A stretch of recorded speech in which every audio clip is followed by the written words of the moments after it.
Good evening. Thank you. 1 year ago, I introduced my father when he declared his candidacy. In his own way and through his own sheer force of will, he sacrificed greatly to enter the political arena as an outsider, and he prevailed against a field of 16 very talented competitors. For more than a year, Donald Trump has been the people's champion, and tonight, he is the people's nominee.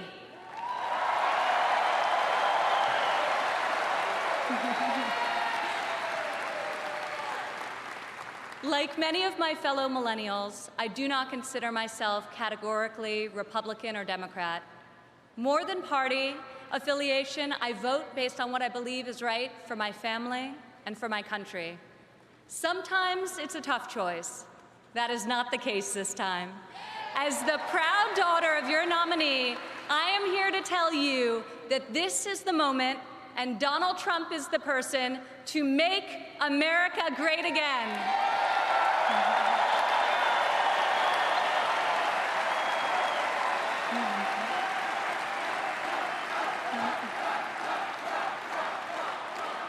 Real change, the kind we have not seen in decades, is only going to come from outside the system, and it's only going to come from a man who has spent his entire life doing what others said could not be done.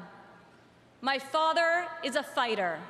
When the primaries got tough, and they were tough, he did what any great leader does.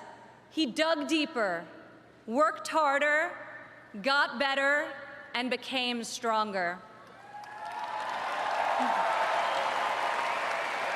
I have seen him fight for his family. I have seen him fight for his employees.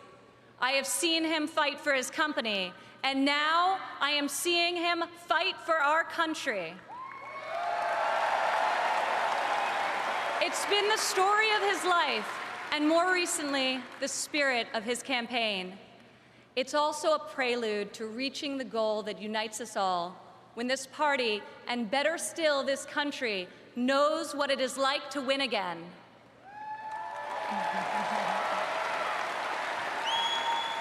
If it's possible to be famous and yet not really well known, that describes the father who raised me. In the same office in Trump Tower, where we now work together, I remember playing on the floor by my father's desk, constructing miniature buildings with Legos and erector sets, while he did the same with concrete, steel, and glass. My father taught my siblings and me the importance of positive values and a strong ethical compass. He showed us how to be resilient, how to deal with challenges, and how to strive for excellence in all that we do. He taught us that there is nothing we cannot accomplish if we marry vision and passion with an enduring work ethic.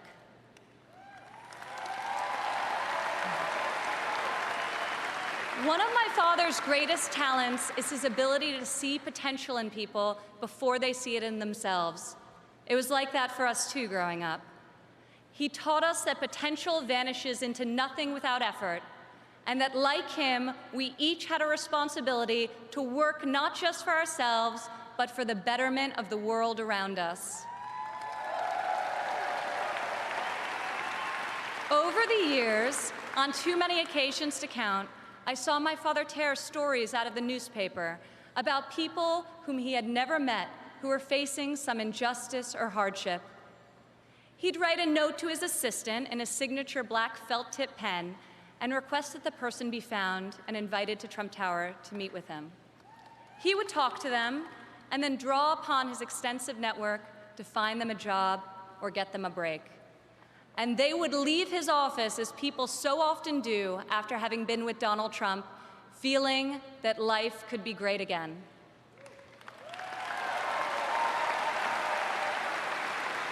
Throughout my entire life, I have witnessed his empathy and generosity towards others, especially those who are suffering. It is just his way of being in your corner when you're down. My father not only has the strength and ability necessary to be our next president, but also the kindness and compassion that will enable him to be the leader that this country needs.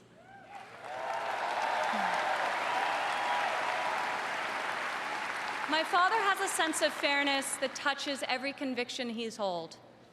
I've worked alongside of him for more than a decade now at the Trump Organization, and I've seen how he operates as a leader, making important decisions that shape careers and that change lives. I've learned a lot about the world from walking construction jobs by his side. When run properly, construction sites are true meritocracies. Competence in the building trades is easy to spot, and incompetence is impossible to hide.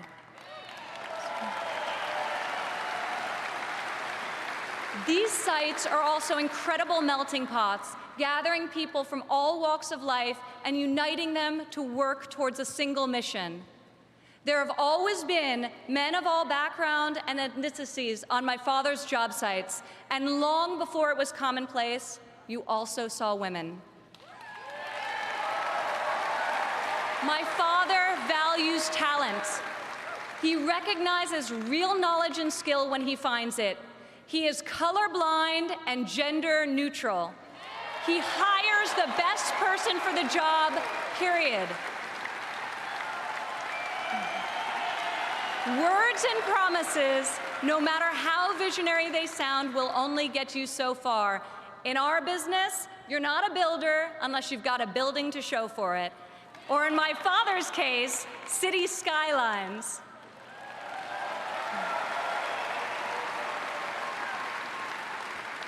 Most people strive their entire lives to achieve great success in a single industry.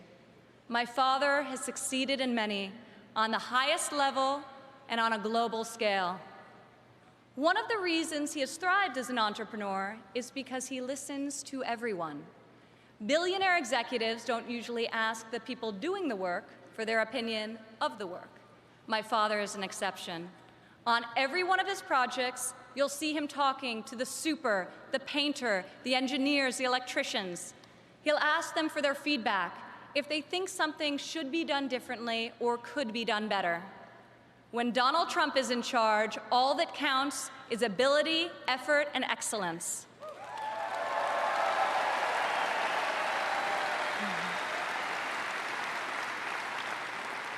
This has long been the philosophy at the Trump Organization. At my father's company, there are more female than male executives.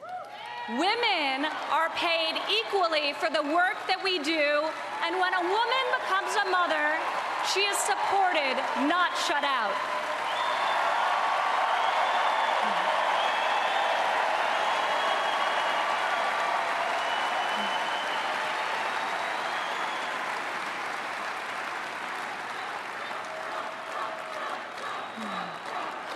Women represent 46% of the total U.S. labor force, and 40% of American households have female primary breadwinners. In 2014, women made 83 cents for every dollar earned by a man. Single women without children earn 94 cents for each dollar earned by a man, whereas married mothers made only 77 cents. As researchers have noted, gender is no longer the factor creating the greatest wage discrepancy in this country. Motherhood is. As president, my father will change the labor laws that were put in place at a time when women were not a significant portion of the workforce. And he will focus on making quality childcare affordable and accessible for all.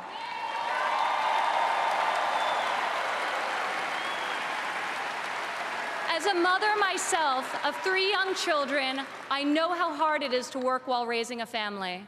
And I also know that I'm far more fortunate than most. American families need relief. Policies that allow women with children to thrive should not be novelties, they should be the norm. Politicians talk about wage equality, but my father has made it a practice at his company throughout his entire career. He will fight for equal pay, for equal work, and I will fight for this too, right alongside of him.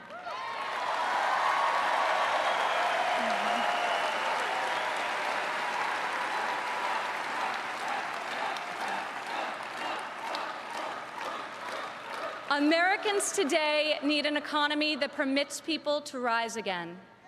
A Trump presidency will turn the economy around and restore the great American tradition of giving each new generation hope for brighter opportunities than those of the generation that came before. In Donald Trump, you have a candidate who knows the difference between wanting something done and making it happen. When my father says that he will build a tower, keep an eye on the skyline. Floor by floor, a soaring structure will appear, usually record-setting in its height and iconic in its design. Real people are hired to do real work. Vision becomes reality. When my father says that he will make America great again, he will deliver.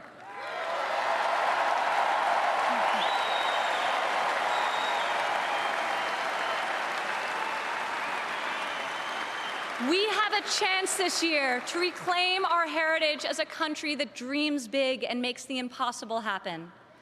Fortunately, Donald Trump is incapable of thinking small. When I was a child, my father always told me, Ivanka, if you're going to be thinking anyway, you might as well think big. As president, my father will take on the bold and worthy fights. He will be unafraid to set lofty goals, and he will be relentless in his determination to achieve them. To people all over America, I say, when you have my father in your corner, you will never again have to worry about being let down. He will fight for you all the time, all the way, every time.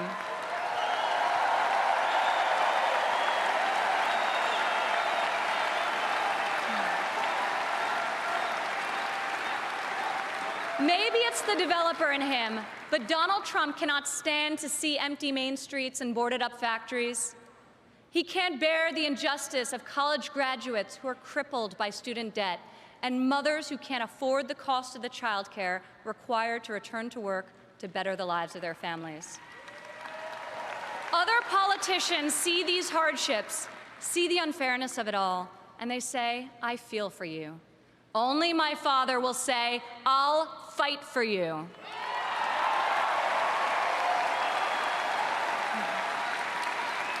The hard-working men and women of this country identify with my father. He is tough, and he is persevering. He is honest, and he is real. He's an optimist, and he's a relentless believer in America and all of her potential. He loves his family, and he loves his country with his heart and his soul. Politicians ask to be judged by their promises, not their results. I ask you to judge my father by his results. Judge his values by those he's instilled in his children. Judge his competency by the towers he's built, the companies he's founded, and the tens of thousands of jobs he's created. He is the single most qualified person to serve as chief executive of an $18 trillion economy.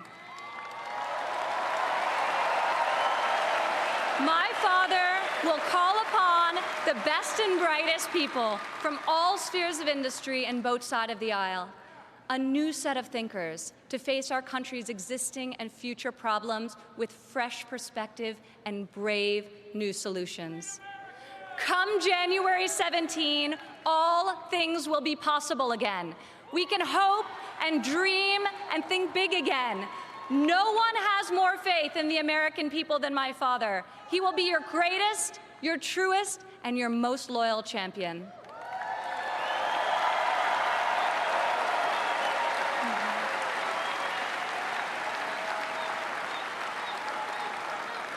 This is the fighter, the doer that you have chosen as your nominee.